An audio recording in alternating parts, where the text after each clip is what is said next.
Guten Tag, that's all the German I know. So I'm Natasha. You might know me as Natasha the robot. I may or may not be a robot, you don't know. I don't know if you guys can see the slides. That'll work, awesome. So that was an intense talk, so hopefully we'll get a little bit lighter here. And talking about Swift. So there were a lot of you who actually started using Swift. My talk is a little bit more of an introduction. So I was lucky to be at WWDC last year when they announced Swift, and when they said it as the one more thing, there was an awkward pause in the audience, and then there was like an awkward, like, I guess we should clap. But it's almost a year, and WWDC is coming up. How many of you are going to go this year? Okay, a lot of people, wow. So I'll see you there in about I think 2 or 3 weeks. So today I'm going to talk about basically the big things in Swift that coming from Objective-C are going to be different.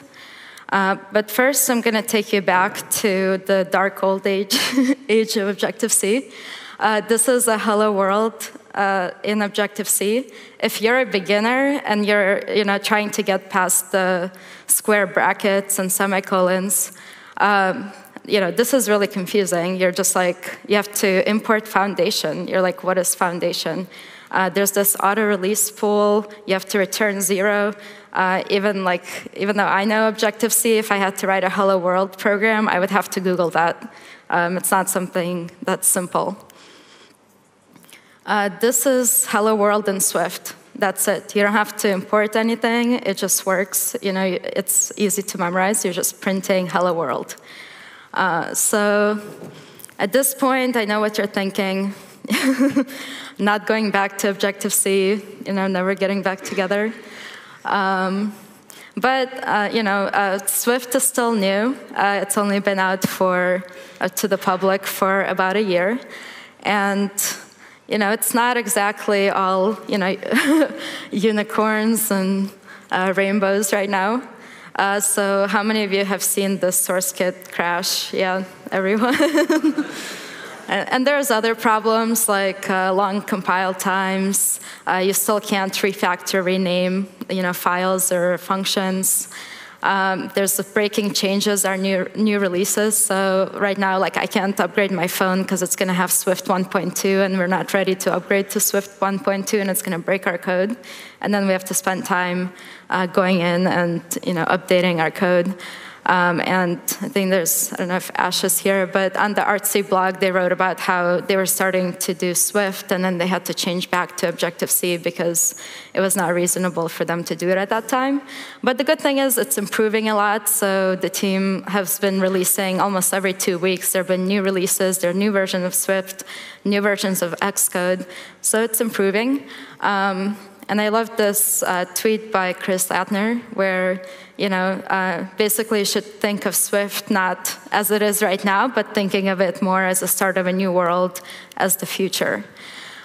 So for the rest of the conference, for the rest of my talk and the conference, and there's a lot of amazing Swift talks coming up, I'd like you to think about Swift and the future and the amazing things it could do for your code, as it grows and becomes more of an industry standard, rather than kind of maybe its form now and the arguments you might be having of should I use Swift, should I not use Swift.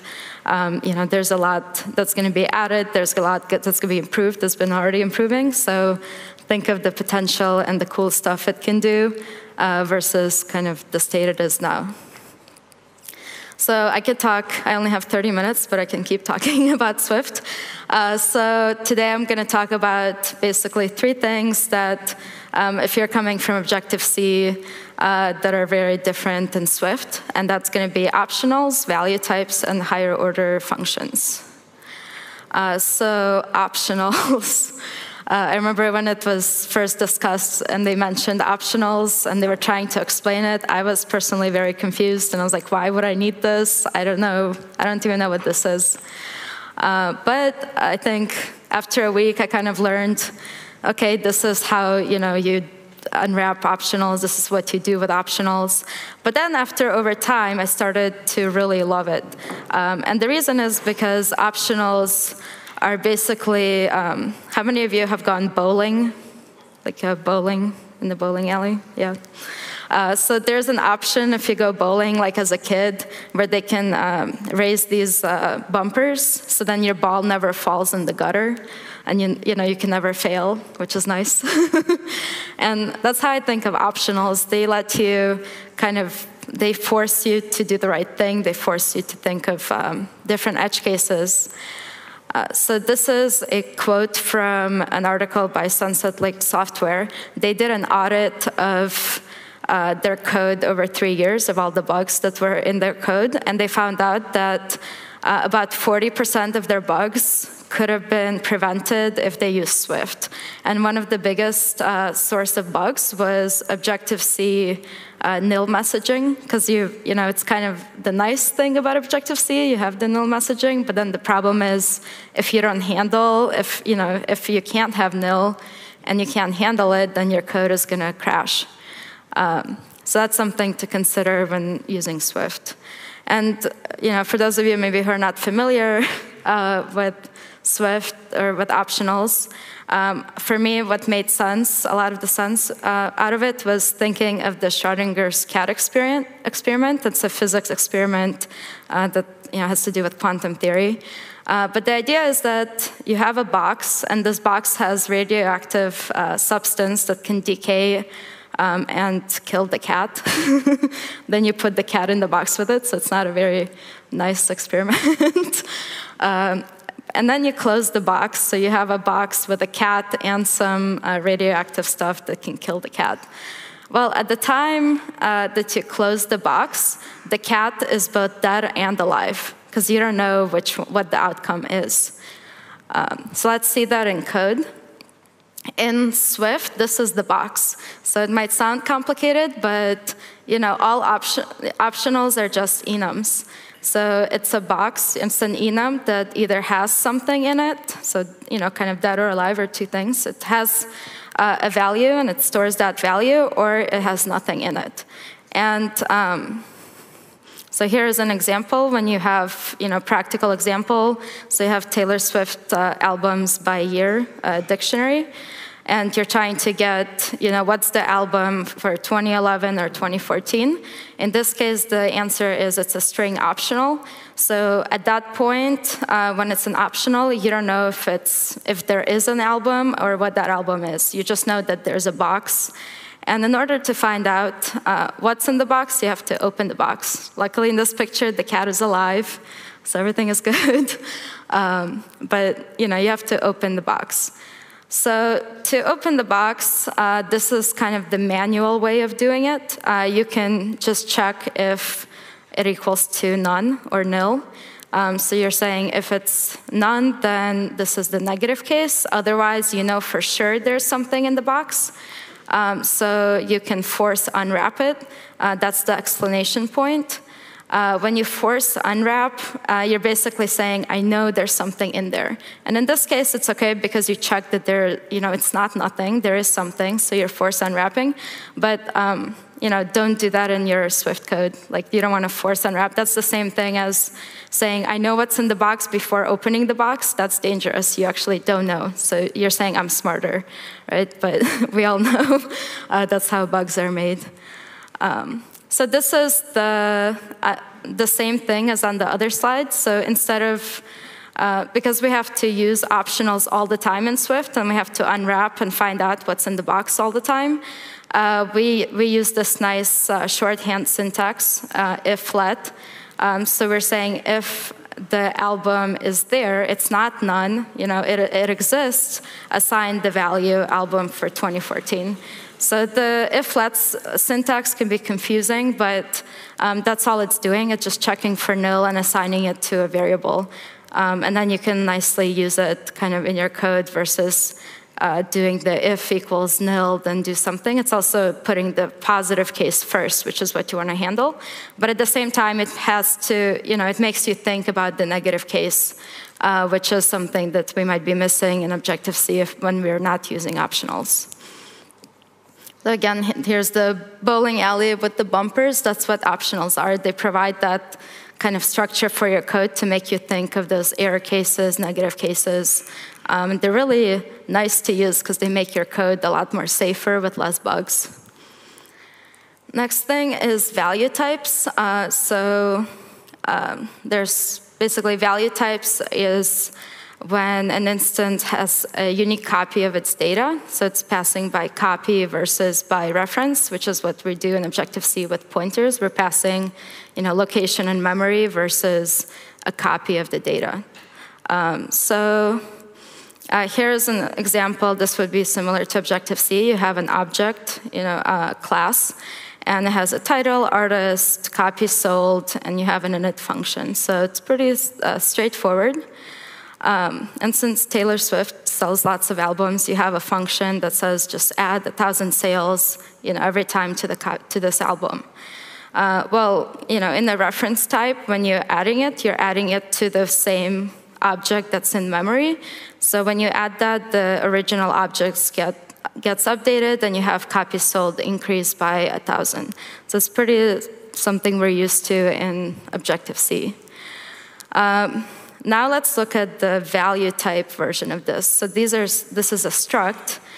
So it's a similar thing, but it's a value. It has the title, artist, copies sold. Notice that init is already created for you in the struct, so you don't have to implement your own.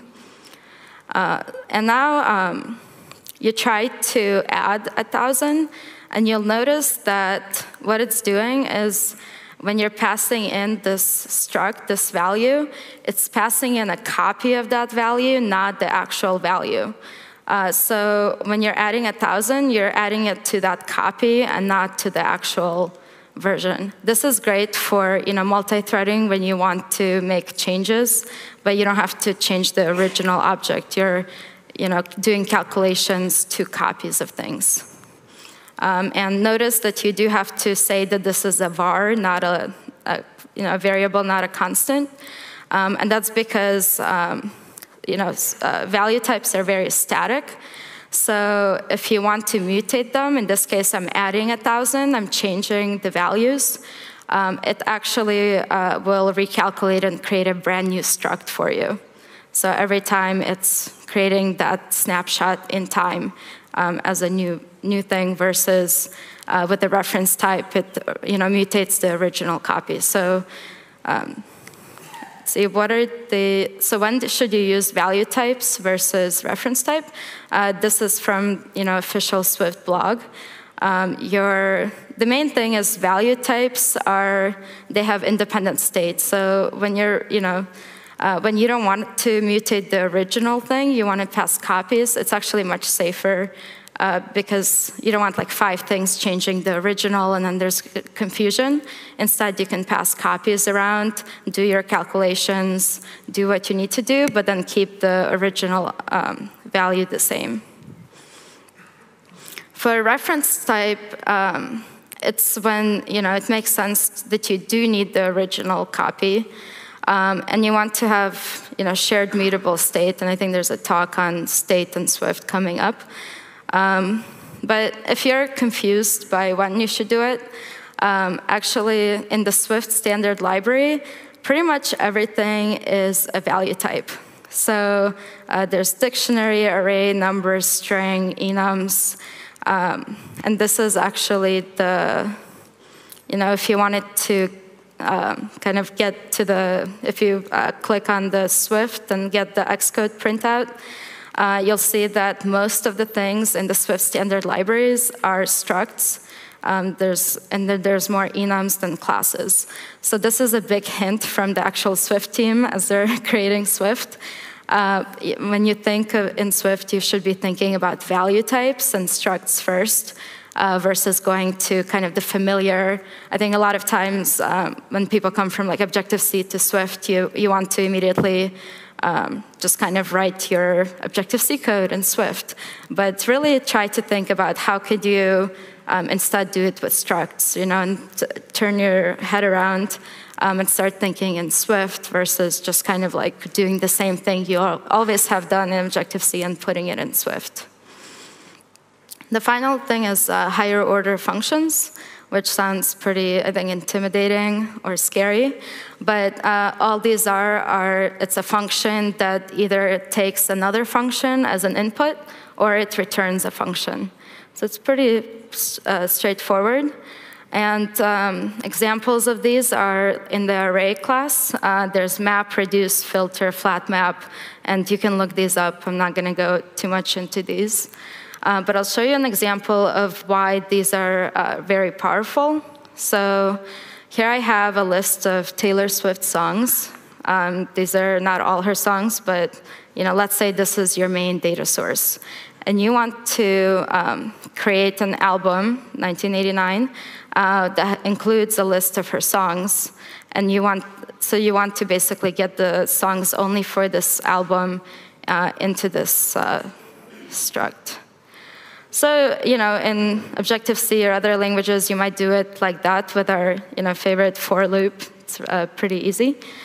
So you go through each song, you're checking, is the song's album 1989? If yes, add it to the list of songs for that album. So you're pretty happy with this, and you go to your code, you create an album, you add the songs, and you have 5 songs. That's great. Well, then imagine like an intern comes along, and maybe you have a massive view controller, and they scroll down, and they decide to call this function. They don't know what it is, or they don't know that this was already called and the songs were added.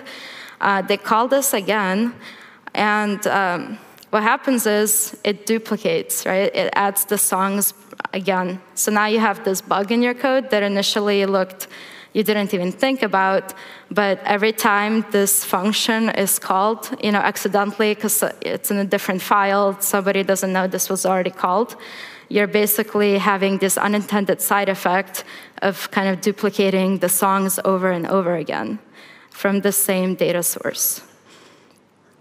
So instead, let's use filter from, which is the higher order function on the array, and you can tell already from its type signature that it takes in a function, right? So higher order functions can take in a function, and it takes in a function that takes an element of type T, so any type, and it returns a Boolean true or false. And then out of that, the whole filter is going to return an array of that type. So here it is implemented. So again, we're adding these songs, but using filter this time.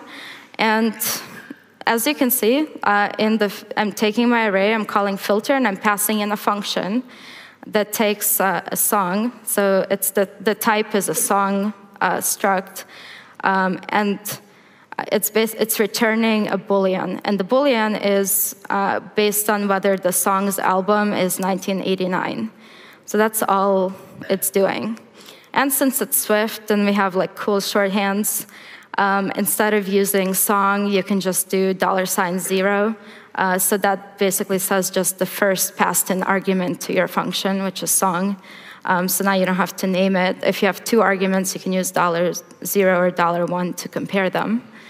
And we do have the nice, Swift trailing closure. So now you can kind of get rid of those parentheses. But later on, when you see this code, now you know that it's nothing fancy. It's just kind of taking that element and executing a function. And now when that in turn accidentally calls that function, you will always get the same result. There's no, maybe you don't want to be calling it all the time because it goes through your data source, but other than that, it will always give you the same result. So again, by using higher order functions, you can structure your code in a way, I was using filter, which is a built-in function, but by using that type of pattern, you can make sure that your code is safer and cleaner to use in the future, and kind of prevents a lot of the bugs that could result.